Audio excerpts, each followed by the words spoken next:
BJP के प्रधानमंत्री पद के उम्मीदवार नरेंद्र मोदी की आज उत्तराखंड की राजधानी देहरादून में रैली होने जा रही है। रैली को देखते हुए सुरक्षा व्यवस्था सख्त की गई है। नरेंद्र मोदी की रैली में बड़ी संख्या में लोगों की जुटने की संभावना है। शहर के आसपास 600 से ज्यादा सुरक्षाकर्मी निगरानी रखेंगे। 3 राज्यों में शानदार जीत के बाद एक हफ्ते से चुप्पी साधे मोदी क्या आज आपकी चुनौती पर कुछ बोलेंगे? प्रधानमंत्री पद के लिए भारतीय जनता पार्टी के उम्मीदवार नरेंद्र मोदी लोकसभा चुनाव को देखते हुए गोवा में जनवरी के दूसरे हफ्ते में एक जनसभा को संबोधित करेंगे। आम आदमी पार्टी आज गुड़गांव में एक रैली करने जा रही है। आम आदमी पार्टी अगले साल होने वाले विधानसभा चुनाव में भी किस्मत आजमा सकती है। गुजरात में आम आदमी पार्टी नरेंद्र मोदी के लिए भी मुसीबत का सबब बन सकती है। पार्टी की गुजरात इकाई ने घोषणा की है कि आप गुजरात की सभी 26 लोकसभा सीटों पर चुनाव लड़ेंगे।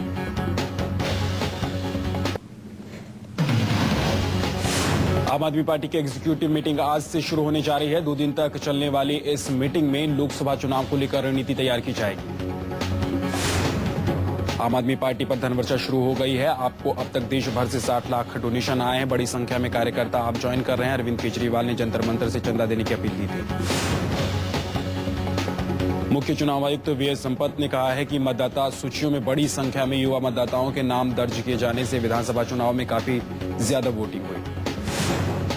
लोकपाल बिल पर राहुल गांधी ने सभी सियासी पार्टियों से मांगा समर्थन। कहा, लोकपाल बिल राष्ट्र हित में जरूरी, सभी समर्थन करें। राहुल गांधी की 2 टूक कांग्रेस पार्टी मजबूत लोकपाल के साथ। कहा, हमारे पास कई बिल पाइपलाइन में है मगर लोकपाल बड़ा कदम है।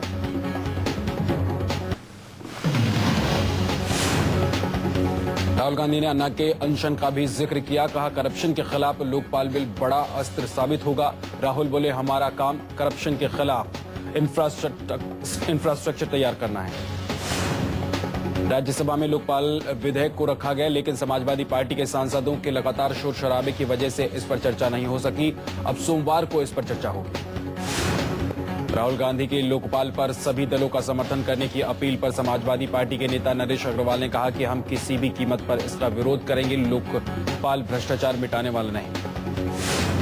केंद्रीय गृह मंत्री सुशील कुमार शिंदे ने भरोसा जताया है कि संसद के शीतकालीन सत्र में ही लोकपाल विधेयक को पारित कर दिया जाएगा। जन लोकपाल बिल के लिए रायगढ़ सिद्धि में अन्ना हजारे के अनशन का आज 6वां दिन है। अन्ना ने कहा है कि सरकार जो लोकपाल बिल ला रही है उससे वो संतुष्ट है। आपके संयोजक अरविंद केजरीवाल ने ट्वीट किया है कि सरकारी लोकपाल पर अन्ना की सहमति से वो वाकई हैरान है। सरकारी लोकपाल दरअसल लोकपाल है। अन्ना को गुमराह करने की कोशिश की जा रही है। किरण बेदी ने लोकपाल पर कहा कि देर से ही सही लोकपाल आ तो रहा है। बेदी ने कहा कि अच्छा होता ये लोकपाल 3 साल पहले आ गया होता।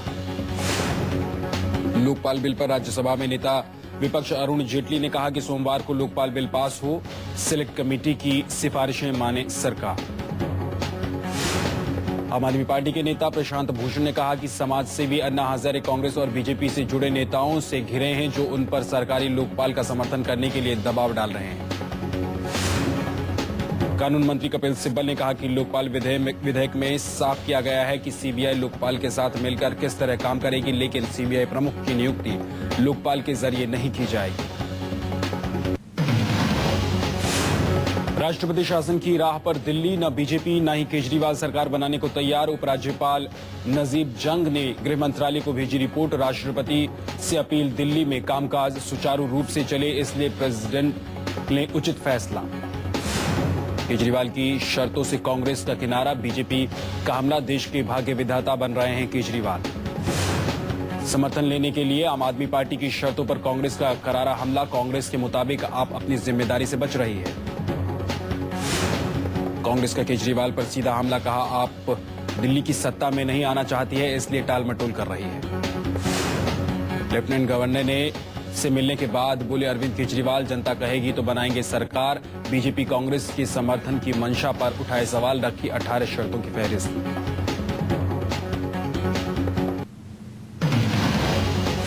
केजरीवाल ने कांग्रेस अध्यक्ष सोनिया गांधी और बीजेपी अध्यक्ष राजनाथ सिंह को चिट्ठी लिखकर 18 मुद्दों पर जवाब मांगा है। दिल्ली के वीआईपी कल्चर बंद करने समेत जन लोकपाल का मुद्दा उठाया। केजरीवाल ने दिल्ली को पूर्ण राज्य का दर्जा देने और बिजली कंपनियों का ऑडिट कराने पर भी कांग्रेस बीजेपी पर सवाल दागा है। केजरीवाल का मास्टर स्ट्रोक, कांग्रेस बीजेपी पर पलटवार, कहा मुद्दों पर समर्थन दे तो सरकार बनाऊंगा, शर्तों की लिस्ट में जोड़ा दिल्ली में पानी माफिया खत्म करने में कांग्रेस बीजेपी साथ दे।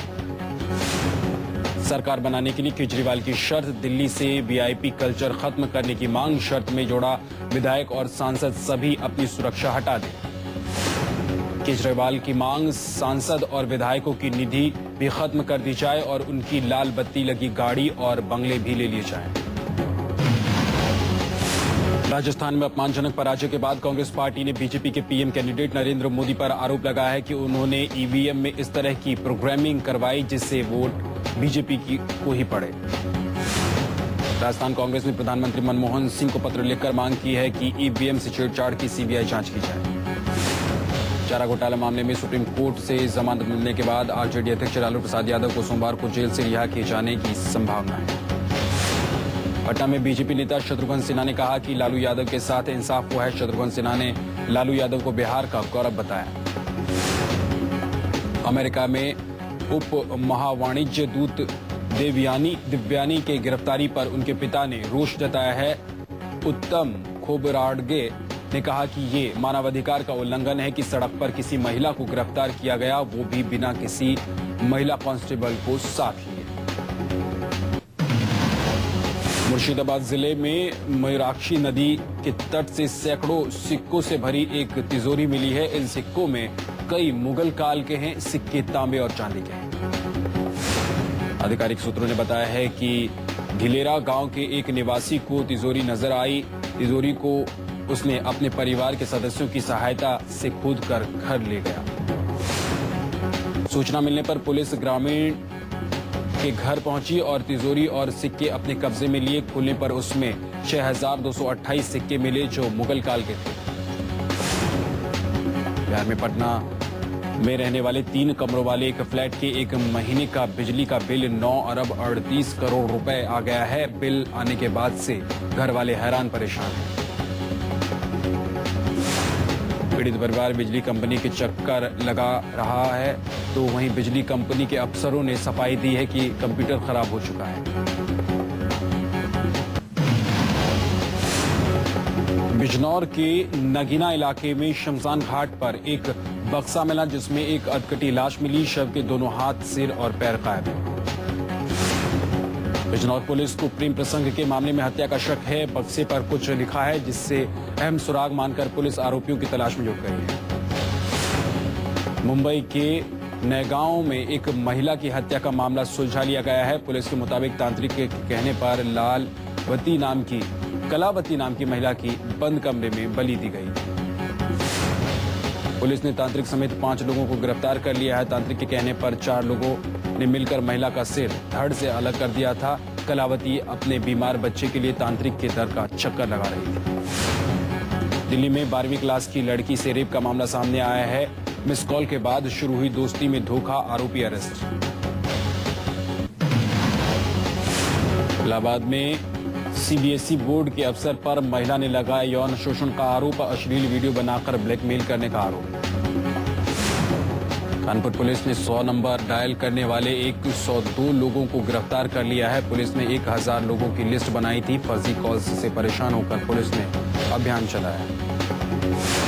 लोगों की जेल में बंद मर्चेंट नेवी के कैप्टन सुनील जेम्स की रिहाई की मांग करते लोगों ने मुंबई में शांति मार्च निकाला। जेम्स के परिजनों ने जेम्स के 11 महीने के बेटे का अंतिम संस्कार करने से मना कर दिया है। चंडीगढ़ में भी कैप्टन सुनील की रिहाई की मांग में लोगों ने कैंडल मार्च निकाला। तेल टैंकर एमटी ओशन सेंचुरियन के कैप्टन जेम्स को जलयुद्ध की मदद के आरोपों में जुलाई में टोगो में गिरफ्तार कर लिया गया था। महिलाओं को सुरक्षा देने के फरीदाबाद पुलिस के अभियान में अभिनेत्री अमृता राव ने शिरकत की। नारायण साईं के समर्थक स्वामी चक्रपाणी से भी होगी पूछताछ। सूरत पुलिस ने समन भेजकर बुलाया। पूछताछ में नारायण का 13 करोड़ रुपए की डील से इनकार। सूरत पुलिस ने चक्रपाणी महाराज को समन भेजा है। चक्रपाणी महाराज मीडिया में आकर पहले दिन से ही नारायण और आसाराम को बेकसूर साबित करने में जी जान से जुटे रहते हैं। औरंगाबाद में नक्सलियों ने भी आसाराम के खिलाफ मोर्चा खोल दिया है। आसाराम के बभंडी में मौजूद आश्रम को खाली करवाने के लिए लाल झंडे गाड़ दिए हैं। नक्सलियों ने आसाराम के खिलाफ पोस्टर चिपकाते हुए आश्रम को खाली करने के लिए धमकाया है। आश्रम में रहने वाले सेवादार भी इससे भयभीत हैं। हैदराबाद में अंधविश्वास की इंतहा। 24 घंटे से एक परिवार अपने मरे बेटे की लाश लेकर मंदिर के बाहर बैठा, बेटे के जिंदा होने की उम्मीद।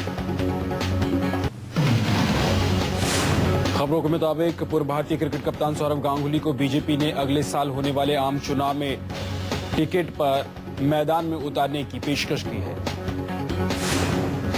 सूत्रों के मुताबिक गांगुली को ये पेशकश खुद नरेंद्र मोदी ने की है, जिन्होंने पार्टी के केंद्र में सत्ता में आने पर गांगुली को कैबिनेट में खेल मंत्री बनाने का वादा किया है।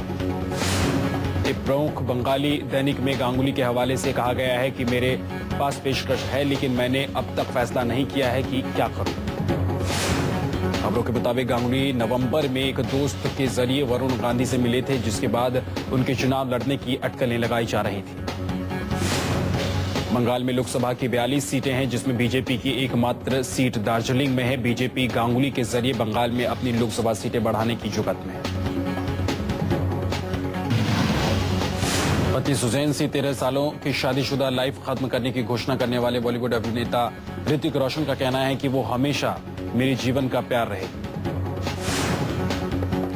अभिनेता ऋतिक रोशन की 13 सालों से जीवन संगनी रही सुजैन ने कहा है कि उनका अलगाव उनकी निजी पसंद पर आधारित है, लेकिन वो आगे भी एक दूसरे के और अपने दोनों बच्चों के प्रति फिक्रमंद रहेंगे। अभिनेता इरफान को फिल्म द लंच बॉक्स में उनके शानदार अभिनय के लिए दुबई इंटरनेशनल फिल्म फेस्टिवल के 10वीं सीरीज में सर्वश्रेष्ठ अभिनेता के खिताब से नवाजा गया है। फिल्म डेढ़ इश्किया के प्रमोशन में बिजी अभिनेत्री माधुरी दीक्षित ने माना है कि दुनिया पर पुरुषों का प्रभुत्व है, ऐसे में अपनी पहचान कैसे बनाएं, ये महिला पर ही निर्भर करता है। अभिनेता आमिर खान बेटी इरा के बॉलीवुड में कदम रखने से खुश होंगे, लेकिन वो कहते हैं कि उनका बच्चों पर अपना फैसला थोपने का कोई इरादा नहीं। अभिनेत्री परिणीति चोपड़ा ने अपनी आगामी फिल्म हंसी तो फंसी में एक पागल वैज्ञानिक का किरदार निभाया है। वो कहती हैं कि बड़े पर्दे पर ऐसा किरदार पहले कभी नहीं देखा है। फिल्मकार करण जौहर ने कहा है कि उनकी अगली फिल्म हंसी तो फंसी रोमांटिक कॉमेडी फिल्म नहीं है। फिल्म अभिनेता करण जौहर ने कहा है कि वो खुश हैं कि उन्होंने शादी नहीं की और वो कुंवारे ही ठीक हैं।